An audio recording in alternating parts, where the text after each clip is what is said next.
Sixth bull. शीर्षक है bull के घर की ओर यात्रा। बुल की सवारी कर मैं मंथर गति से गृह की ओर लौटता हूँ। मेरी बांसुरी के सुर संध्या में गूंज रहे हैं। धड़कते भावों को हाथ की ताल देकर मैं अनंत संगीत पैदा कर रहा हूँ। जो भी इस संगीत को सुनता है मेरा हाथ थामेगा। टिप्पणी: संघर्ष पूरा हुआ, लाभ और हानि आत्मसात हुए। मैं गांव के लोगों का गीत गाता हूँ और बच्चों की प्रिय धुन बजाता हूँ।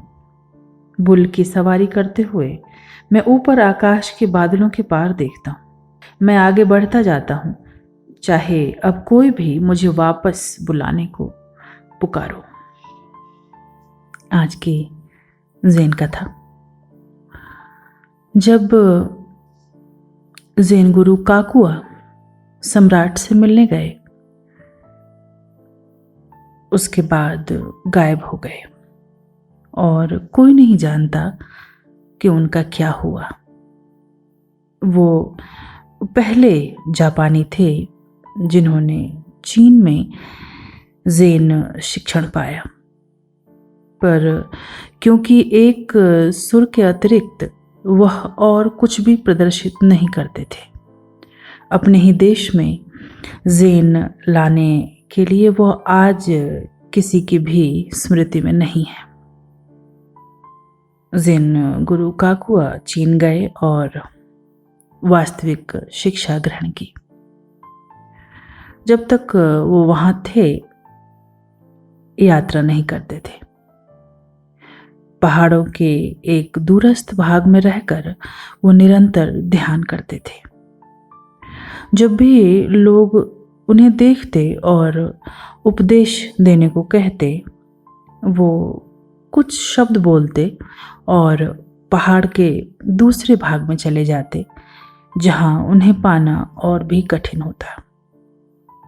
जब वो जापान वापस लौटे, सम्राट ने उनके बारे में सुना और संदर्भगत विषयों पर ज्ञान देने हेतु उसने ज़ेन उपदेश के लिए याचना की। ज़ेन गुरु काकुआ सम्राट के समक्ष मौन में खड़े हुए। तब उन्होंने अपने चोगे के भीतर से एक बांसुरी निकाली और एक छोटा सुर बजाया। विनम्रता से अभिवादन करने के पश्चात वो गायब हो गए।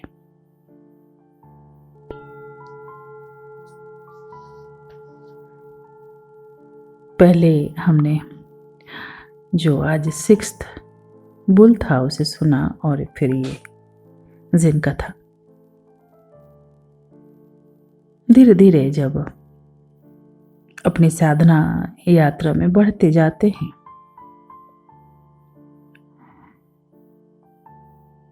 तो भीतर चित्त स्थिर होने लगता है। वह जो भीतर का संगीत सदैव चल रहा है, आहिस्ते आहिस्ते उसमें रमण होना शुरू हो जाता है, जो कि इस बुल में कहा गया। ये मेरी बांसुरी के सुर संध्या में गूंज रहे हैं। संघर्ष पूरा हो गया है। यह जो यात्रा है बहुत आसान नहीं है।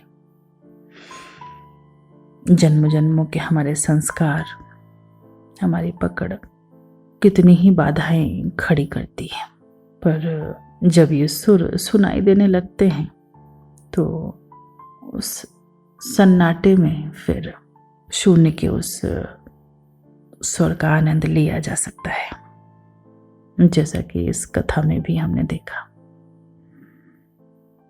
कि जैसे ही ज़ेन गुरु काकुआ से कोई भी उपदेश की बात कही जाती,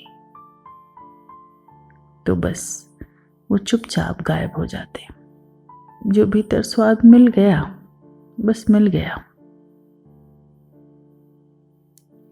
बहुत सारे ऐसे बोधिसत्व हुए हैं जिन्होंने ज्ञान को पाया और फिर स्वयं में रमण किया।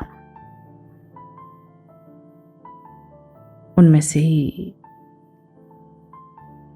एक की ओर आज यह कथा हमें दिखा रही है। तो आज के ध्यान के लिए बैठेंगे, शांत होकर, स्थिर होकर, आंखों को बंद करके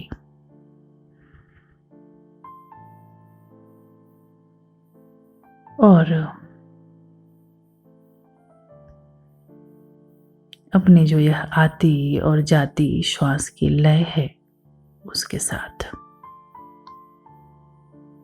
अप्रयास जागरूकता कि कोई तनाव नहीं है, कोई प्रयास नहीं कर रहे हैं, बस बैठे हैं।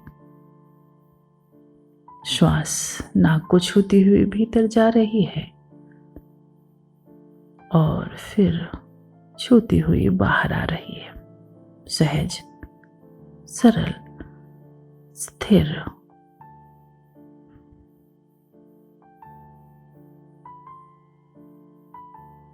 और इस लय के साथ एक होना। कोई संघर्ष नहीं,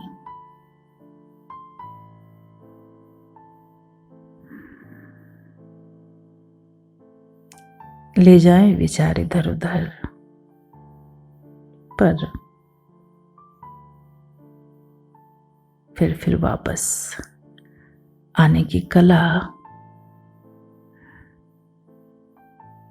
को हमने जान लिया है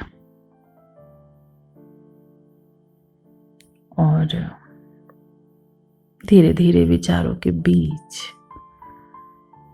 जो मौन के क्षण हैं, जो शून्य हैं, दिखाई देने लगे। बैठे।